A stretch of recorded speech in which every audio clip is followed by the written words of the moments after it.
보세요. 하나님은 계속해서 아브라함에게 약속을 주십니다. 여러분 혹시 지루하게 생각하셔서 왜 하나님은 한 번 약속을 주셨으면 됐지, 자꾸 이렇게 거듭거듭 또 약속이다 이러면서 언약을 아브라함에게 주시는가, 이렇게 생각하실 수도 있어요. 그러나 성경 속에서 지금 기록되어진 아브라함은 우리의 신앙생활 전체를 예표하는 그런 모습입니다. 이게 아주 오래전에 쓰여진 말씀이지만은 오늘 21세기를 살아가는 우리 신앙생활의 모습이 아브라함이라고 하는 그 한 사람을 통해서 여지없이 드러나고 폭로되어지면서 그것이 상징적으로 우리의 삶을 지금 대언해주고 있는 것입니다. 그렇기 때문에 하나님은 사실 약속에 대한 어떤 말씀의 번복을 우리가 생각하는 어떤 그런 번복의 의미로 다시 again and again 자꾸 반복해서 말씀하시는 것이 아니라, 약속의 말씀을 받은 하나님은 마음의 변함이 없으시지만 아브라함은 자꾸 조속변합니다. 우리말로 그 조속변한다라고 하는 말, 아침과 저녁으로 그 변덕을 부려요. 근데 여러분 사실 우리도 아주 엄청 변덕쟁이들이잖아요. 근데 사실 이 세상에 변덕을 안 부리는 사람이 없어요. 그 정도가 얼마나 심하냐, 좀 덜하냐 하는 그런 문제지, 사실 우리 사람들처럼 변덕쟁이들이 없어요. 근데 여러분 우리가 또 한편 그 생각해 보면 왜 우리는 변덕을 부리는가? 변덕을 부릴 수밖에 없는 그런 우리 생활에 아주 변화무쌍합니다. 정말 우리를 그렇게 만들어가고 있는 것을 또 우리는 이야기할 수 있죠. 쉽게 말씀드리면 마음에 어지간한 그런 결심을 가져도 자꾸 우리 생활이 우리를 변덕쟁이로 만들어가요. 그러나 어쨌든 결론은 그런 변덕쟁이로서 살아갈 수밖에 없는 우리의 모습을 갖게 된다는 말입니다. 여러분 이 말씀을 조금 우리 현실에 투영해서 우리가 생각해 보면, 목사님 예배 한 번만 드리면 되지 뭘 그렇게 매주 예배를 드리고 또 금요시간도 나오라 그리고 수요 예배도 있고 때로는 말씀 성회도 있다고 그러고, 왜 그렇습니까?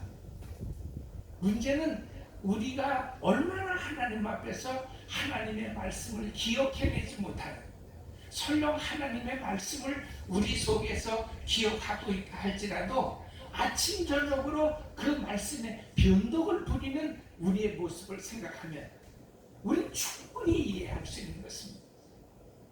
성경 말씀은 사실 그런 말씀입니다. 하나님께서 한 번 말씀하시고 그냥 변함없이 그 말씀을 이루어내시면 되는 것입니다. 그러나 하나님은 계속 말씀하시지만 인간은 듣는 대로 잊어버리고, 설령 잊어버리지 않는다 하더라도 또 이 세상적인 생각으로 들은 말씀을 우리가 퇴색해 버리게 하거나, 또는 우리의 그 어떤 세상적인 욕심으로 그 하나님의 말씀을 바꾸어 버린다는 말이에요. 그래서 여러분 하나님은 그런 우리의 그 속성을 알고 계시기 때문에 그때마다 하나님은 자꾸 아브라함을 위로해 주시는 것입니다. 생각해봐라. 내가 너에게 이런 말씀을 주지 않았느냐. 오늘 다시 내가 너에게 또 새롭게 약속한다. 너는 큰 사람이 될 거야. 다른 민족이 될 거야.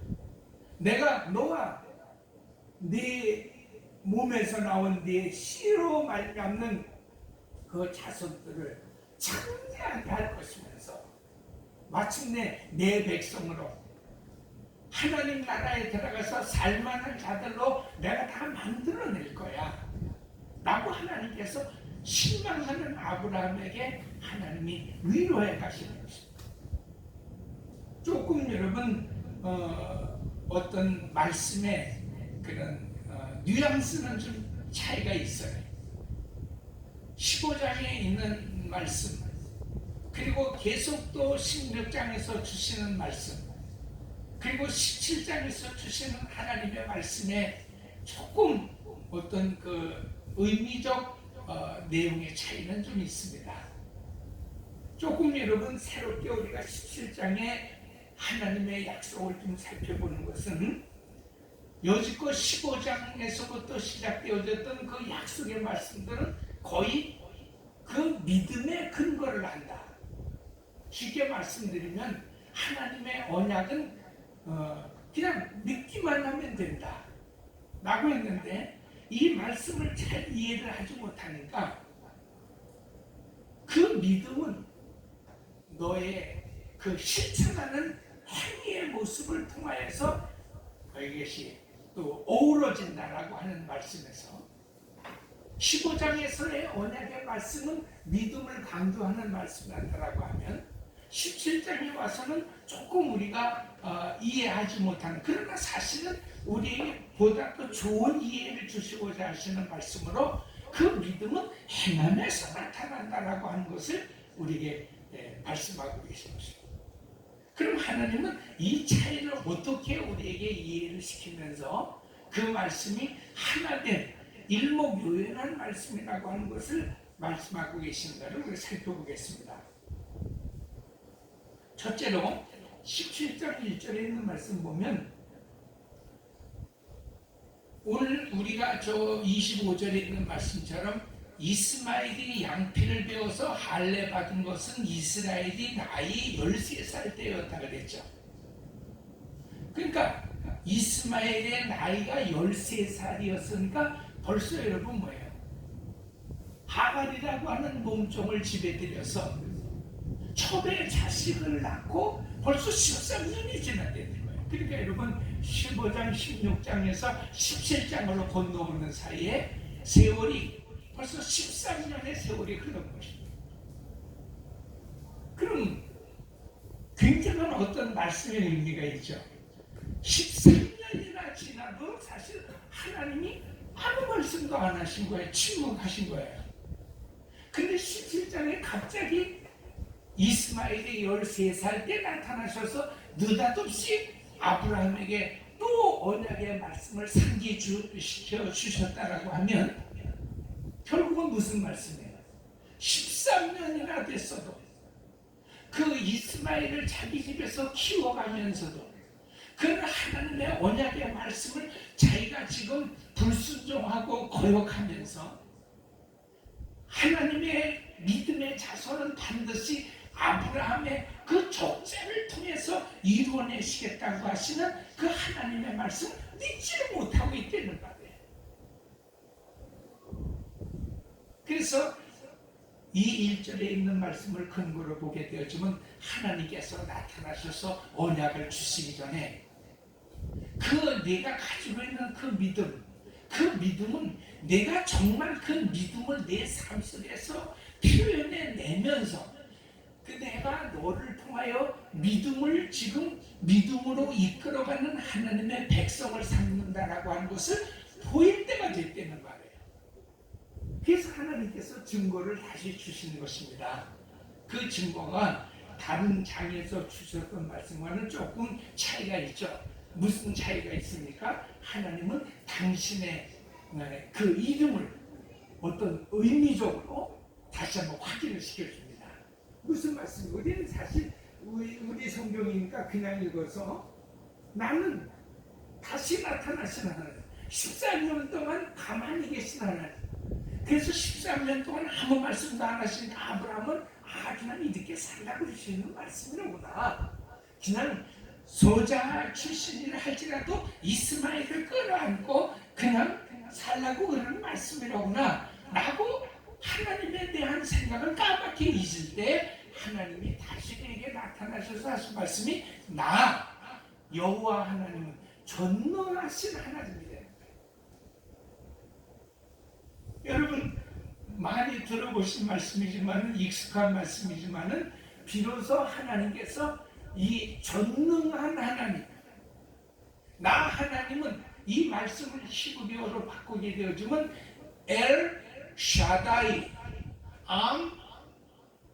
엘 샤다이라는 말이에요. 나는 엘이라고 하는 말은 하나님이라고 하는 말입니다. 하나님이라고 하는 말의 히브리 말이 엘이라고 하는 말이에요. 중국 한자식으로 하나님을 말하면 상제라고 되잖아요. 우리는 하나님을 뭐라고 말해요? 하나님이라고 되잖아요.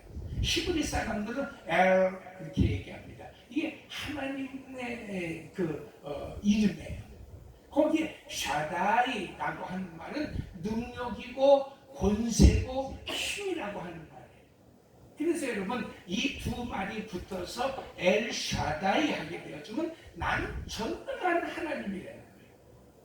왜 하나님은 당신의 그 이름을 다시 아브라함에게 새롭게 각인시키실 때 나는 전능한 하나님 엘 샤다이 하나님이라고 말씀하셨겠어요. 그것은 13년 동안이나 아브라함이 하나님의 그 말씀을 기록해내지를 못하고 믿어내지를 못하는 거예요. 자기 방법으로 소자를 얻고서는 아니 이 소자야말로 하나님의 뜻을 이루신 것이 아니겠느냐. 여러분 아직 이삭은 나오지도 않았던 그런 때에 벌써 아브라함도 이스마엘도 할례를 받잖아요. 그러니까 여러분 그는 무슨 생각을 하고 있는 거예요? 아 하나님은 그냥 나를 통해서 이렇게 하나님의 역사를 이렇게 나타내시는가 보구나 이렇게 생각을 할 거예요. 왜?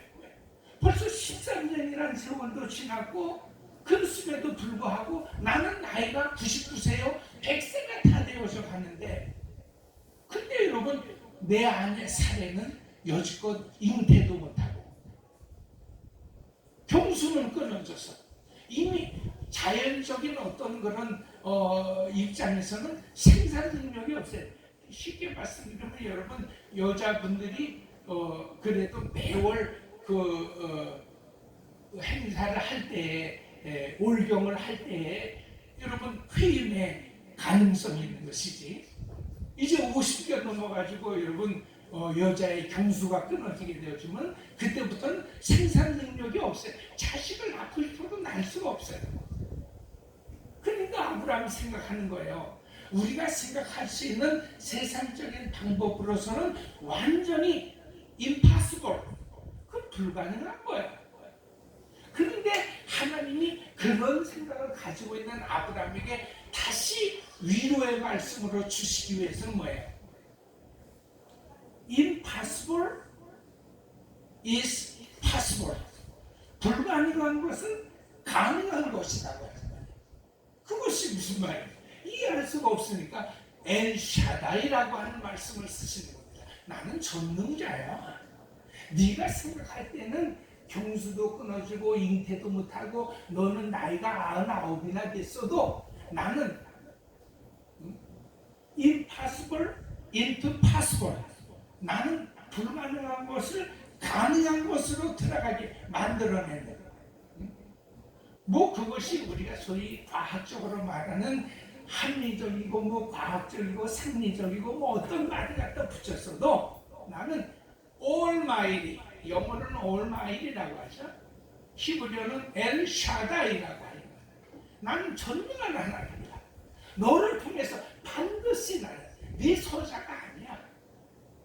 나는 너를 통해서 나는 이제 너에게 말씀하는 말은 그 나의 언약을 이루어내시겠다는 거예요. 그러므로 너는 이 믿음의 믿음의 완전한 자가 되려는 거예요. 다시 그를 위로하고 격려하시는 것입니다. 근데 여러분, 우리가 또 이 말씀을 기능받으면 말씀이 참 오해가 많아요. 아니, 믿음의 나의 불분명한 것, 불확실한 것을 하나님이 당신의 이름이 완전한 하나님이라고 말씀하시면서 그 완전을 우리 가운데 강조하시는 말씀이, 여러분, 완전한, 너는 이 믿음의 완전한 자가 되라. 그러니까 여러분, 우리가 또 이 실망을 하는 거예요. 어떻게 믿음의 완전한 자가 돼요? 그러나 여러분, 성경에서 완전하다라고 하는 말씀은 이 아브라함 때 처음 쓰신 말씀이 아니에요. 창세기 6장 9절에 보면 이 세상 모든 사람들이 다 범죄하고 타락하였을 때, 그러나 노아는 하나님 앞에 완전한 자라, 그가 하나님의 은혜를 입었더라, 이런 구절이 있어요. 이미 여러분, 노아를 하나님은 완전하다고 그러셨어요. 그러나 여러분, 이미 우리가 공부한 것처럼 노아가 완전한 사람입니까? 노아는 구원 다 받고 방주의 그 홍수의 사건이 끝나고 난 다음에도 여러분 뭐예요? 농사 지어가지고 포도나무를 심어가지고 그것으로 술을 담궈서 술 먹고 취해가지고 뻘고 먹고 잠까지 잤던 이런 사람이에요. 우리가 생각하는 완전이라고 하는 것하고는 상당히 거리가 있는 사람이에요. 그러므로 우리는 하나님께서 말씀하시는 완전히 우리가 생각하는 도덕적이고 윤리적이고 사회관습법적인 이런 완전과는 좀 차이가 있다고 하는 사실을 기억해야 하는 것입니다. 하나님은 실망한 아브라함에게 다시 내가 전능한 하나님이니까 너는 나를 믿는 것에 있어 완전한 사람이 되어 내 앞에 행하라는 거예요. 자, 이 말씀을 이어서 행동하게 되어지면 이제부터 네가 도덕적으로 윤리적으로 흠없는 사람이 되어져서 사회 간섭적으로도 너를 지명하여서 비난할 만한 전혀 여지가 없는 사람이 되라, 이런 말씀이 아니라 네가 인생 살아봐서 알지 않냐. 나한테 약속을 수없이 받으면서도 네가 한 번도 그 약속을 지켜내지 못한 거 알지 않냐. 그러나 그대로 어쨌든 내가 너를 믿음으로 끌어갈 테니까 너는 믿음의 완전한 자가 되어서 내 앞에 행하려는 말이에요. 그 말씀은 도덕적으로 윤리적으로 완전한 사람이 되어라, 이런 말씀이 되어지면 이 앞뒤가 안 맞잖아요. 너에게 실수가 있다 할지라도 완전한 사람이 되라고 하는 말씀은 믿음의 완전한 사람이 되려는 말이에요. 여러분, 믿음의 완전한 사람이 되라는 말은 또 무슨 말이 되겠어요?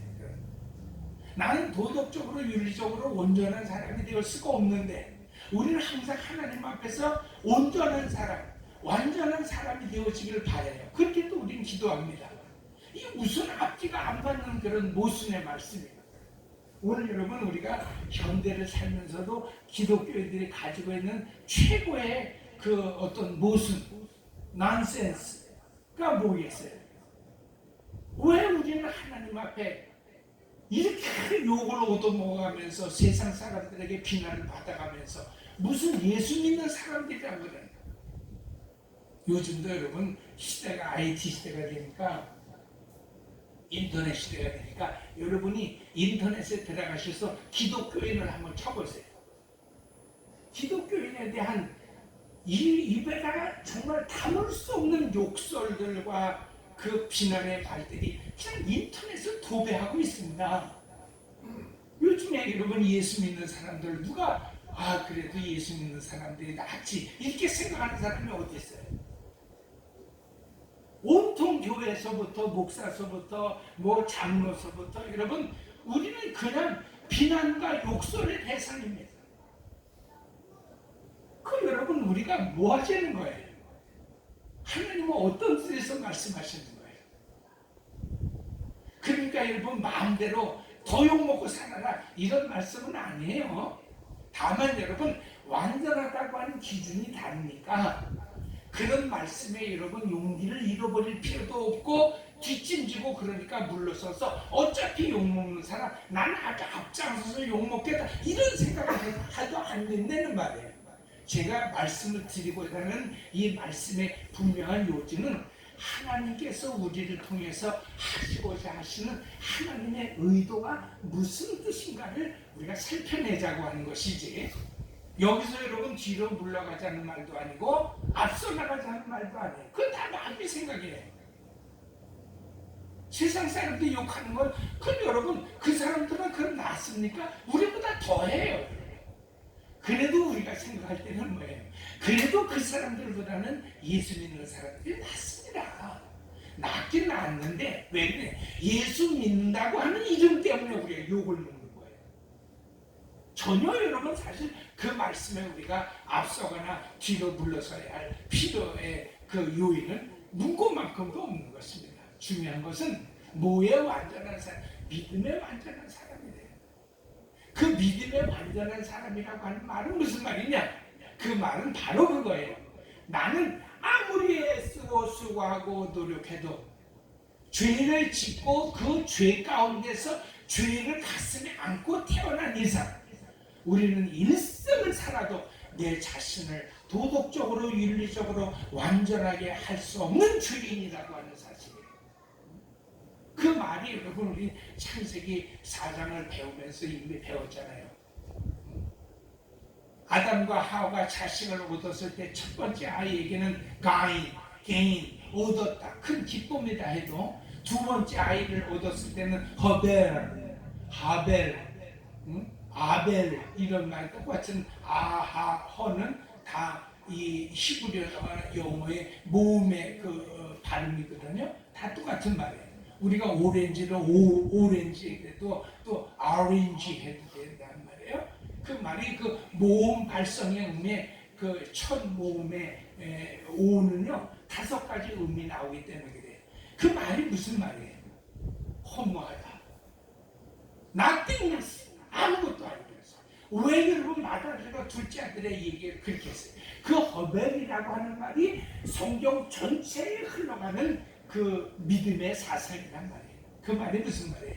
아무리 이 세상에서 자식을 얻고 물질을 얻고 우리가 사업에 성공해서 출세하고 유능한 사람이 되어도 우리가 하나님 앞에서 믿음으로 세워질 때는 허벨이 되어야 된다. 허벨, 아벨이 되어야 된다. nothingness, 아무것도 아닙니다. 하나님 이 세상에서는 무엇인가를 이루어낼 수 있는 어떤 능력자로서 하나님 앞에 세워지는 것은 여러분 전혀 그 믿음과 신앙과 상관이 없는 것입니다.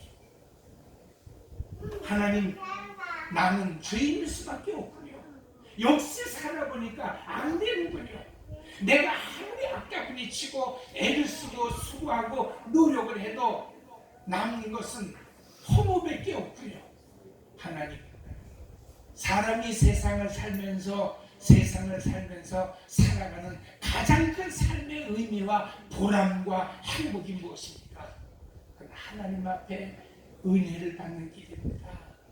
나는 하나님을 의지할 수밖에 없는 그런 사람입니다 라고 말하는 것이 믿음의 완전한 사람이 되어지는 것입니다.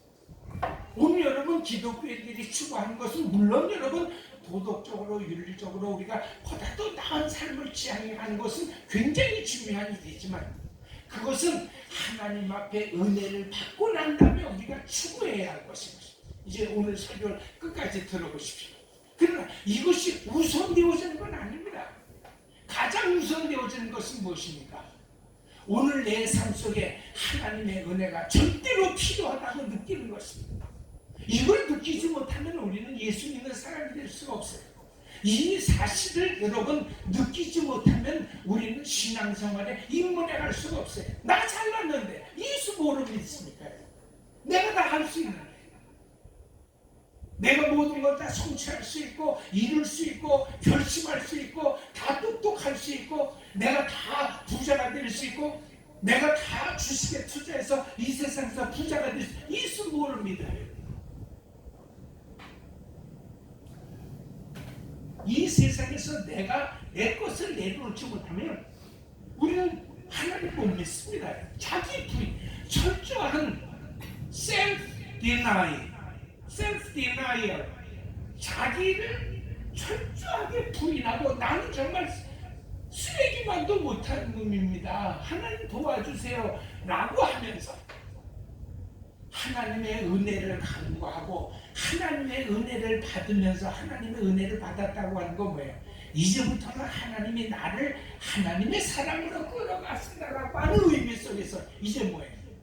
나는 하나님만 의지하는 사람이라고 하는 것 속에서 배려가 나오고 용서가 나오고 이해가 나오고 남을 돕는 것이 나오는 것이 거기에서 여러분 비로소 여러분 뭐예요?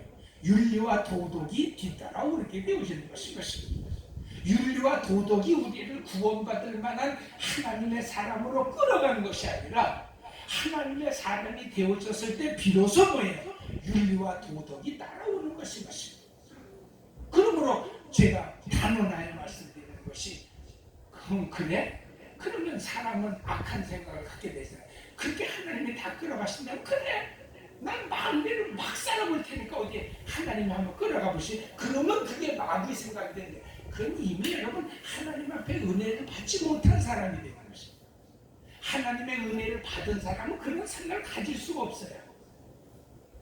성경에서 말씀하시는 그 무수한 그런 도덕적이고 윤리적인 말씀들이 다 하나님의 자녀로서 끌어와지고 나타나지는 삶의 그런 모습이라고 하는 것을 알기 때문에 그래서 전력 투구하는 것입니다.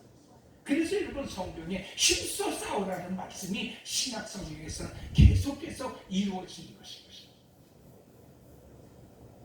그래서 하나님은 나는 하나님 앞에서 정말 보잘것없는 하나님 앞에서 무엇인가를 내놓아서 자랑할 만한 사람이 아니라고 하는 말.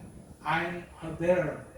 나는 무익한 사람입니다 라고 하는 말을 가지고 고백하면서 믿음에 들어가고 하나님의 은혜에 좁아여지게 되어지는 것입니다.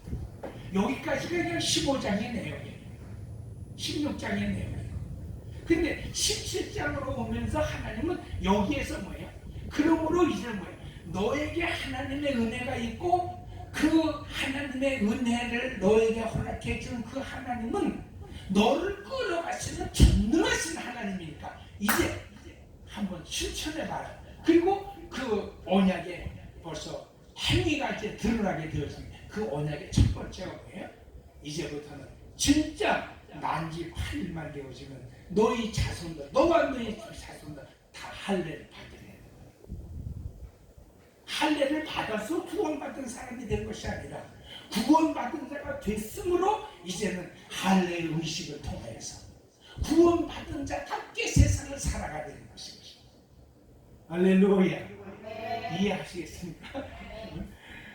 이 아침 예배 시간을 오전 11시에 하는 것이 참 감사해요. 그죠? 이 시간이 가만히 생각해보면 성경이 오전 11시에 드리는 말씀은 없어요. 근데 가장 이 시간이 그래도 뭐예요? 배고파서 이렇게 천정긍긍할 시간도 아니고 먹고 난 다음에 몸이 나른해서 늘어지는 시간도 아니거든요. 지금 이 시간이 가장 그래도 사람이 이 하루 일과를 지내는 중에 가장 머리가 좀 청명한 시간이거든요. 여러분 졸지 마시고 조금 말씀이 좀 어렵다 할지라도 잘 들어내실 수 있길 바랍니다. 그래서 여지껏 있는 창세기 17장 이전에 있는 말씀과 17장서부터의 말씀의 차이가 무엇이냐? 이제부터는 내가 할례라고 하는 의식을 통해서 내가 구원 열심히 받아라가 아니라 구원 받은 사람이니까 그 할례를 행하면서 뭐예요? 구원 받음을 나타내라고 하시는 말씀인 것입니다. 여러분 아브라함이 이제 할례를 받고 난 다음에 무슨 생각을 하겠어요? 옛날에는 그냥 왜 이렇게 그래? 약속을 주셨는데도 위로를 받았는데도 하나도 안 이루어지지? 아니 그래도 여러분 잠자리에서 불끈 힘이 솟아야 뭘 좀 역사가 일어날 거 아닙니까? 아내 사례가 무슨 좀 어떻게 이게 아이를 잉태할 만한 무슨 조짐을 좀 보여줘야 될 것 아닙니까? 그러니까 여러분 사실 자꾸 사람은 약해지는 거예요. 여기에 하나님은 할례의 의식을 통해서 그 믿음을 좀 하나님이 우리의 연약함을 보완해 주신 것입니다. 예를 들면 옛날에 그런 어떤 하나님의 소위 말하는 행위의 어떤 언약에 이루어져야 할 것을 말씀하지 않으셨을 때는 그냥 여러분 자꾸 일어나도 왜 하나도 뭐가 변함이 없지? 그런 것이 있는데 기가 막히잖아요. 저는 그런 생각을 해봤어요. 여지껏 저도 여러분 그런 생각을 안 해봤지만 할례가 뭐예요? 남자의 그 생식기의 끝에 표피를 잘라내는 것이란 말이에요. 이게 circumstance라고 얘기하는데 이걸 여러분 이 circum 표피를 잘라내면서 그건 사실 아무 의미가 없어요. 옛날에는 그것을 이렇게 할례를 해야 예수 안 믿는 사람도 애가 성병에도 안 걸리고 건강하다고 이런 일이 있어가지고 애가 태어나고 7일 8일만이 아니라 어느 정도 조금 이제 뭐 이렇게 병을 했으면 그냥 무의식 중에 있을 때 그걸 할례를 했어요. 그래서 옛날에 70년대 80년대에 태어난 아이들은 거의 다 할례. 저는 군대 갔을 때까지도 할례가 안 돼 있었어요. 그 사실 옛날에 저처럼 옛날에 태어난 아이들은 할례가 그걸 뭐 요즘 말로는 포용이라고 합니다만 그걸 안 받았다고요. 그러나 요즘에서는요 오히려 안 받아요. 우리 저기 아이들도 안 했어요. 왜 그랬습니까? 의사들이 하는 말이에요. 이제는요 그게 아무 상관이 없다는 거예요. 사람이 건강하고 뭐 애가 성병이 걸리고 안 걸리고 이런 거하고는 상관이 없대. 자기가 몸 관리를 어떻게 하느냐가 중요한 것이지. 괜히 그걸 어린아이한테 그 수술을 해가지고 피를 흘리게 하고 이게 안 좋아. 요즘에 태어나는 아이들은 할례 안 합니다. 그 여러분 의학적으로도 그렇고 과학적으로도 그렇고 이 자꾸 변하는 것 같지만 사실은 여러분 사실 아무 상관이 없는 거예요. 그러나 중요한 것은 표시가 안 되는 거예요. 한 사람하고 아는 사람하고 표시가 나니까 그때부터 여러분 아브라함이 화장실에 갈 때마다 뭘 생각했어요? 여러분 참 재밌잖아요.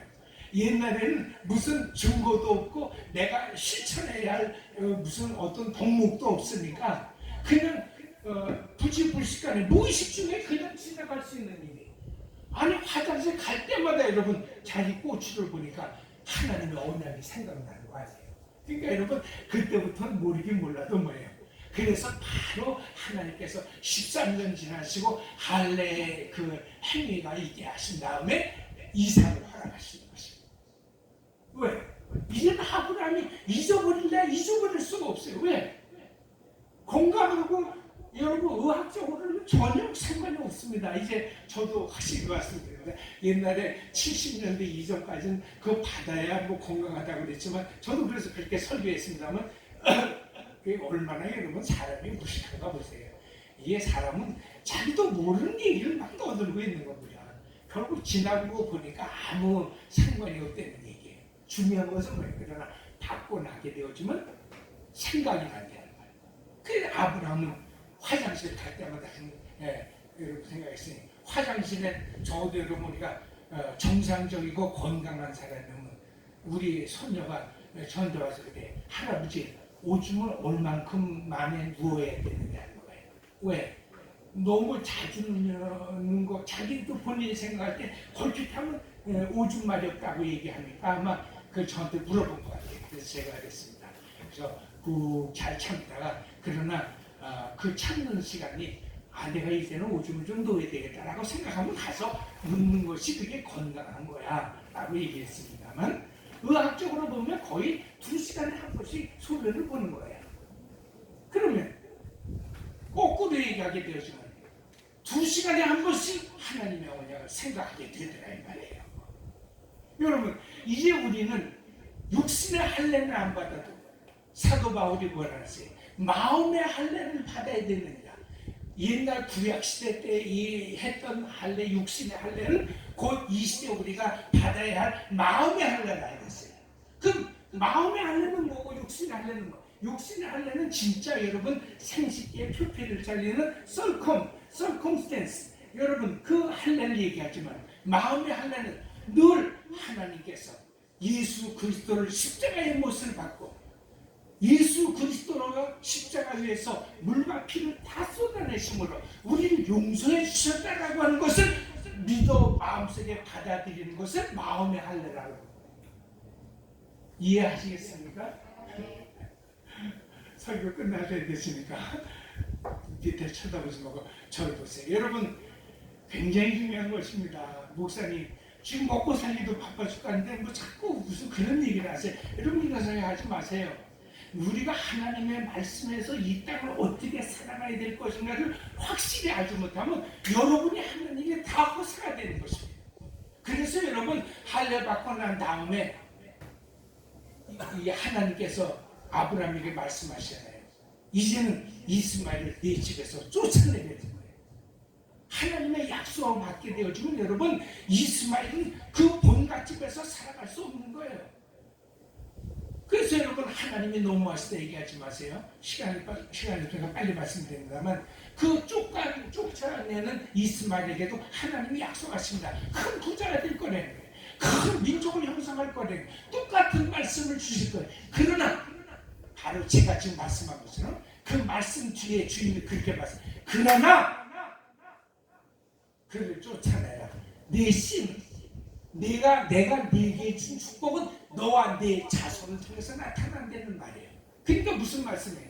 이 땅에서 아무리 부자가 되고 큰 민족을 이루고 여러분 굉장한 어떤 세상의 가업을 이루어도 그거는 다 아무것도 아니래요. 그 물거품과 같은 것이라는 겁니다.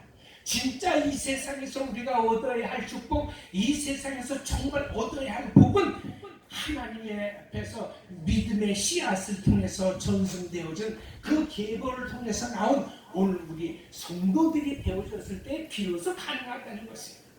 그러니까 여러분 이스마엘은 복은 받았어도 그건 세상의 복이라는 말이에요. 이 세상에서 쫓아나야 된다는 것입니다. 무슨 말씀입니까?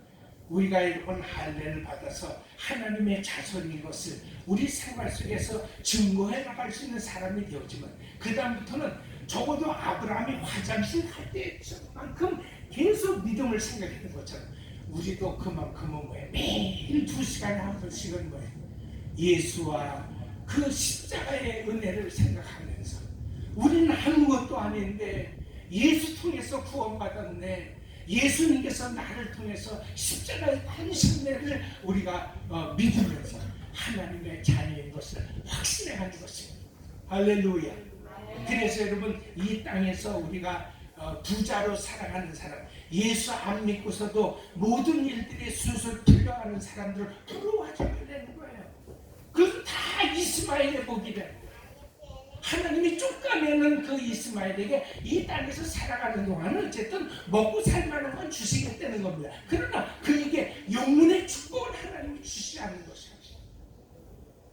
너무 여러분 예수 믿는 사람들이 이 세상에서 이 세상의 육신의 정욕, 안목의 정욕, 이 세상의 자랑만을 쫓아서 살아가서는 안 돼야 할 이유가 바로 여기 있는 것입니다.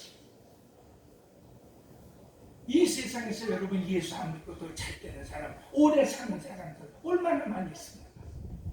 근데 여러분 교회에서 그거를 부러워가지고 삼박자 축복, 뭐 오중 축복 이런 걸 얘기하면 여러분 예수 기껏 믿고 지옥 가는 사람들입니다. 예수 믿는 사람들의 신앙은요 끝까지 시간 예수 그리스도를 생각하는 겁니다. 나는 구원받을 수 없는데 한번 부모님 쳐보셨잖아요. 여러분 여러분이 이룬 것이 있습니까? 여러분이 달성한 것이 있습니까? 여러분이 벌어들인 것이 있습니까? 여러분이 무엇인가를 성취한 것이 있습니까? 우리는 아무것도 할 수 없어요. 다만 그래도 이 모양 이 모습대로 된 것은 다 뭐야? 다 같이 한번 따라하십시다. 하나님의 은혜라. 할렐루야. 하나님의 은혜입니다. 이만큼 살아가는 것도 그러니까 우리는 뭐 해야 돼요? 감사하고 영광 돌리고 찬송 드려야죠. 여러분 여기에 욕심 상하게 더 욕심을 버리면 우리는 그 세상에 믿지 않는 사람들과 똑같아지는 것입니다. 얼마나 여러분 우리가 무능합니까? 무익합니까? 하나님이 은혜를 안 주실 때 우리가 밥 한 숟이나 제대로 먹을 수 있습니까, 여러분? 하나님께서 우리를 인도해내지 않으셨으면 우리가 여러분 사랑구실을 할 수 있습니까? 저는 생각해요, 항상 저는.